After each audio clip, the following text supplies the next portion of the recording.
Sejam bem-vindos à edição online do nosso reoferecimento de PF 3301 Resistência 2. Nesse semestre nós vamos começar o curso online, né? Os professores somos eu e o professor Diogo, e eu preparei um vídeo com algumas informações gerais sobre o curso que eu acho que vai ser útil para vocês. Bem, as nossas aulas são gravadas, né? Eu sei que o ideal seria ter aulas presenciais, mas a gente não tem essa possibilidade no momento, então eu tinha uma dúvida entre aulas online e aulas gravadas. E desde que isso começou no primeiro semestre, eu preferi fazer aulas gravadas, né? Há vários motivos para essa preferência. Primeiro é a flexibilidade, né? Eu acho que vocês estão tendo nesse semestre uma oportunidade única, que é assistir a aula quando for mais conveniente para vocês, né? E a aula gravada permite isso. Eu imaginei que estão todos em casa, que as casas estão cheias, as pessoas estão trabalhando em casa, nem todo mundo tem as condições ideais no horário da aula, né? Então eu achei que fosse mais interessante oferecer a possibilidade de a pessoa assistir a aula quando ela quiser, né? E se vocês pensarem bem, é uma rara oportunidade de assistir a aula quando vocês estão com vontade, né? Não estão com sono, não tem um trabalho de uma outra disciplina para fazer, não tem prova para estudar, é a hora em que vocês preferem assistir a essa aula. Então essa foi uma das razões, né? Além disso, numa aula gravada, a gente tem possibilidade de fazer um vídeo mais curto do que numa aula online. Não tanto pelas interrupções dos alunos e tudo mais, é que uma aula gravada é uma aula planejada, é mais pensada, né? Então a gente consegue, por meio desse planejamento, de alguma edição que talvez seja necessária, e várias vezes ela a gente consegue gerar vídeos mais curtos, e eu acho que isso é fundamental para quem está assistindo um curso online. Ninguém aguenta um vídeo de 100 minutos, né? Então vocês vão ver que as aulas aqui tem no máximo 50 minutos, às vezes uma hora, e em geral são 2 ou 3 vídeos, né? A ideia é de fazer pacotes mais curtos, mais fáceis de digerir. Eu achei que isso era muito importante. E em terceiro, diminui a chance de problemas de conexão, né? Se a aula já está gravada, vocês vão ver que os vídeos estão no YouTube. Se está ruim naquele momento, talvez dali a pouco esteja bom. E as aulas são feitas de uma maneira que vocês conseguem assistir até no celular, né? A ideia era que o visual fosse propício para esse tipo de coisa. Enfim, foi uma opção. Eu acho que nós já fizemos isso no primeiro semestre, deu bom resultado e vamos continuar fazendo nesse semestre, né? O que nós não fizemos no primeiro semestre, e agora vamos ter a possibilidade de fazer, é o atendimento. No primeiro semestre eu estava totalmente ocupado com a gravação de aulas e não tive tempo de fazer isso. Mas agora, como vocês vão perceber, nós vamos aproveitar aulas que já foram gravadas no primeiro semestre. Existem aulas novas, mas boa parte delas são reaproveitadas. E aí nós vamos ter tempo de investir mais nisso. A ideia é a seguinte: vocês assistem a aula quantos quiserem, mas nos horários de aula nós vamos estar disponíveis no Google Meet. Tá? O link está lá no Moodle. Então, quem quiser, às vezes a pessoa prefere ter uma certa disciplina, né? Quem quiser assistir a aula no horário da aula, pode. Se tiver alguma dúvida, interrompe, entra no Google Meet e conversa com a gente. Tá? Mas, independente disso, pode assistir o horário que for. E nos horários da aula a gente está disponível para atendimento. Tá? Vocês vão perceber que toda aula é acompanhada de um exercício. Não é uma lista de exercícios, é um exercício, né? Esse exercício tem alguns objetivos, ele é muito importante para nós. Para quem está assistindo um curso online, para quem está aprendendo sozinho, isso é fundamental, esse tipo de atividade, né? Então o que a gente pensou na hora desses exercícios? Bom, primeiro, óbvio, né? Vocês vão assistir uma aula e é proposto um exercício para que vocês tentem usar aquelas coisas que aprenderam, né? É assim que vocês vão identificar onde é que estão as dúvidas, né? Quando a gente vê o professor resolvendo, tudo parece fácil, né? Ou quase tudo. Mas quando a gente tenta resolver, que a gente percebe onde é que está a dificuldade. Então, o objetivo óbvio desses exercícios é fazer com que vocês identifiquem as dúvidas, né? Além disso, vocês vão perceber que, como a aula é mais curta, existem alguns conteúdos que não são cobertos na aula. Eles aparecem no exercício. Então eu proponho um exercício de uma coisa que eu não ensinei exatamente, mas oriento a solução, dou uma dica, né? E com essa dica vocês mesmos aprendem por conta própria esse conteúdo, tá? Então a complementar o conteúdo é outro objetivo desses exercícios. Os exercícios eles não serão corrigidos, né? A gente vai receber os exercícios, vai olhar, eu vou olhar os exercícios, às vezes eu olho todos, às vezes eu faço uma amostragem, às vezes eu faço uma anotação quando eu percebo alguma coisa, mas eles não serão corrigidos. O que a gente faz é o seguinte, depois que todos entregarem, a gente vai olhar os exercícios, vai escolher um que está certo e bem organizado, e esse exercício vai ser apresentado, vai ser publicado como um gabarito. E a ideia é que vocês peguem o exercício que vocês resolveram e comparem com o gabarito. Olha, isso é fundamental, né? Não preciso dizer que a gente aprende com os erros, né? É entrar lá, comparar com o gabarito, ver o que você fez de errado, ver o que fez de certo. Isso faz parte do processo, tá? Autocorreção é um dos objetivos desses exercícios. Os exercícios são individuais, né?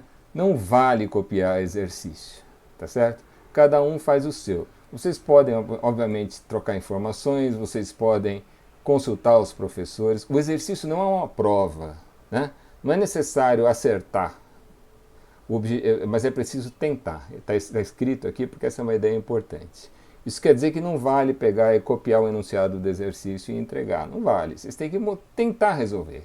Se não souber nem começar, pergunta para a gente. Se tiver alguma dúvida, pergunta para os colegas, pergunta para a gente, não tem problema. O resultado não interessa. O exercício pode estar completamente errado. O que eu quero é que vocês tentem resolver, tá? E dentro desse espírito, não faz o menor sentido copiar o exercício, né? Não precisa estar certo. Tenta resolver. É isso que a gente quer, que vocês tentem por causa desses objetivos que estão aí relacionados, tá? Aproveitamento. A frequência vai ser controlada por meio desses exercícios, né? Se entregar 70% dos exercícios, tem 70% da frequência. Obviamente, repito, não vale entregar qualquer coisa. É um exercício que seja qualificado, né? Tem que mostrar ali que vocês tentaram alguma coisa. Não vale copiar o enunciado. Isso não conta nem como frequência, tá? A nota, nós temos 3 provas, pesos 3, 3 e 4. E um bônus de exercícios é esse E aí. A ideia é a seguinte, vocês já conhecem isso, cada exercício vai valer meio ponto, tá? Como eu não corrijo, não vai ter muitas gradações 0,1, 0,2, é meio ou zero, né? Às vezes eu dou um 0,25, assim, tal, quando a pessoa não sofreu o suficiente, né? Mas em geral é meio para quem entregou o exercício. No final a gente faz a média desses exercícios e essa média é somada à média de provas, tá? É um bônus, é alguma coisa a mais. Ninguém é prejudicado pela nota de exercício, só vai ajudar. É uma maneira de estimular vocês a fazerem os exercícios, né? Bom,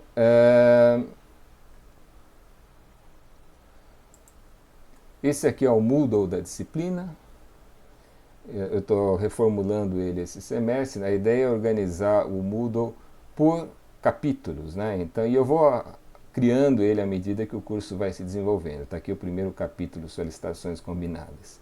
Então existe aqui algumas informações sobre o curso, aqui vai dar o cronograma, é aquela folhinha tradicional que a gente costuma distribuir no começo do semestre, né? Esse é o programa da disciplina. Vocês já conhecem, mas vamos dar uma repassada. A maioria de vocês conhece, Nós vamos dar uma repassada rápida. Quais são os capítulos? O primeiro capítulo é de solicitações combinadas, flexão oblíqua e flexão composta. Na verdade, é terminar o capítulo de flexão que a gente começa em resistência 1, né? Com essas outras modalidades de flexão. E depois a torção, que é a única solicitação que a gente ainda não tinha visto em R1. Né? Depois, na sequência, estudo das tensões. Depois que a gente vê todas as solicitações, né, de resistência 1 e resistência 2, a gente começa a se deter mais no estudo das tensões, porque se vocês pensarem bem em tudo que foi visto até agora, as tensões são calculadas no plano da seção transversal de uma barra. E nós vimos lá no comecinho de resistência 1 que a tensão num ponto da estrutura depende do plano que a gente considera, né? Então nesse capítulo a gente estuda tensões em todos os planos passando por um ponto. Como é que a gente faz para calcular essas tensões? Tá? Na sequência, isso a gente faz primeiro no caso bidimensional, depois do tridimensional. Na sequência a gente fala um pouquinho sobre energia de deformação. Vocês vão ver que a energia de deformação desempenha na mecânica das estruturas um papel semelhante à da energia potencial da física. Como a energia potencial de uma mola, né? Existe uma energia potencial das estruturas elásticas, em regime elástico. Essa é a energia de deformação. E isso aqui é tão útil e tão interessante como era lá na física, né? Na sequência a gente fala um pouquinho sobre critérios de resistência e no fundo é o único momento desse curso em que a gente fala efetivamente na resistência dos materiais, né? Depois que a gente sabe calcular as tensões num ponto qualquer da estrutura, segundo um plano qualquer, o que a gente faz com esse número, né? É nesse capítulo que a gente vai discutir os chamados critérios de resistência, tá? Bom, isso termina um estudo das tensões e depois a gente fala de coisas um pouco diferentes. Nesse capítulo 6, flexão composta em barras esbeltas, nós vamos fazer pela primeira vez uma análise não linear de uma estrutura. É num contexto específico daqui de flexão composta de barras isoladas e algumas estruturinhas um pouquinho mais complicadas. É fazer alguma coisa que a gente falou de passagem em resistência 1, mas depois nunca mais tocou no assunto. E se a gente montasse o equilíbrio da estrutura na configuração deformada, que é de fato onde ele se estabelece? O que aconteceria? Bom, o que aconteceria é que fica uma resposta, uma solução fica não linear, as causas não são proporcionais aos efeitos, né? E isso é importante nesse contexto da flexão composta de barras esbeltas, tá?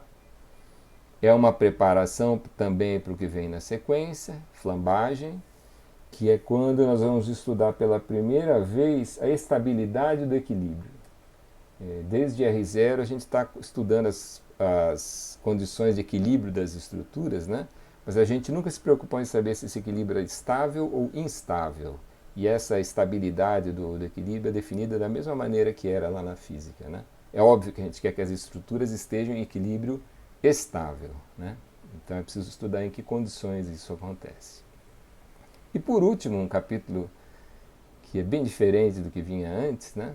Que a análise matricial é quando nós vamos aprender finalmente como é que um software calcula uma estrutura, né? Nesse capítulo nós vamos ver como é que isso funciona para estruturas de barras, né? Mas depois, na sequência, mecânica das estruturas 1, vocês vão aprender como isso é feito em outros tipos de estrutura, em sólidos em geral. Vão ouvir falar do chamado método dos elementos finitos e tudo mais, tá? Então é uma coisa um pouco diferente, voltada à aplicação, à programação no computador, tá bom? Bom, então aqui as 3 datas de provas, vocês depois dêem uma olhada nessas datas, vejam se está adequado ou não. Para nós tanto faz, não tem diferença nenhuma. Temos aqui uma substitutiva, a sub é fechada, tá? O critério de aprovação que aparece aqui não tem aquele bônus de exercício, mas ele está valendo. E a bibliografia que aparece aqui, várias dessas coisas estão... Esses aqui são os livros, né? Esses aqui. O livro bom mesmo é esse aqui, do Feodosiev. Mas ele é do século passado, ele já era velho no século passado. Existe esse livro do Hibbeler, fortemente baseado no livro do Feodossiev, é uma atualização. Mas esses livros americanos são enormes, né? E tudo bem, é um livro muito bom. E uma alternativa é esse do Gear também, Mecânica dos Materiais. Isso é mais para quem gosta de estudar por livros, né? Os outros materiais são mais apostilas. Alguns já estão no Moodle, outros ainda não. Nesse capítulo de análise matricial existe um livrinho meu e do Diogo, que aqui também vocês encontram online. E a ideia é que a gente vá acrescentando esse material em cada tópico, né? Então, se vocês forem ver aqui nos solicitações combinadas, aqui eu já coloquei a aula do dia 11, a parte A, a parte B e qual é a tarefa, o exercício correspondente. Cada exercício vocês têm 3 dias úteis para resolver. Isso quer dizer que não conta sábado, nem domingo, nem feriado, né? É muito tempo.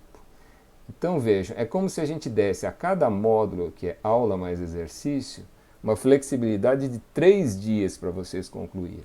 É bastante coisa, tá? Então ninguém tem desculpa para não entregar os exercícios, nem no que diz respeito à nota, nem no que diz respeito à frequência, tá? Essa nota de exercício é pouquinho, é meio e tal, mas ela é o arredondamento, não vai haver outro arredondamento. Se vocês ficarem com 4,9 sem exercício, vocês ficam com 4,9, tá? Então o que eu quero dizer é o seguinte, não quero atemorizar ninguém, só quero dizer que vocês têm muita flexibilidade. Na prática, como é um exercício só, é quase como se a lista de frequência ficasse 3 dias à disposição de vocês para vocês assinarem. Tá? É muito fácil ter frequência, e é muito fácil ter a nota de exercício, e é muito útil que vocês se dediquem a isso. Vocês vão aprender muito com isso. Tá? Então eu vou acrescentando as aulas aqui. Aqui eu vou pondo as apostilas, por enquanto só está do professor Diogo, listas de exercícios e listas de exercícios de prova, que eu sei que é o filé mignon do material que vocês gostam de consultar, tá bom? Então isso aí vai crescendo daqui para baixo, tá? O que aparece aqui também é o link para o atendimento online, então se vocês estiverem lá no horário da aula, qualquer dúvida é clicar aqui, vocês vão parar no Google Meet e vão me encontrar ali, ou a mim ou ao Diogo, tá? A falha na câmera é porque ela já está sendo usada. E que mais? Bom, os avisos vão estar por aqui. Eu acho que é isso, tá? Então você já tem material aqui para se divertir. Qualquer coisa nós estamos à disposição, ok?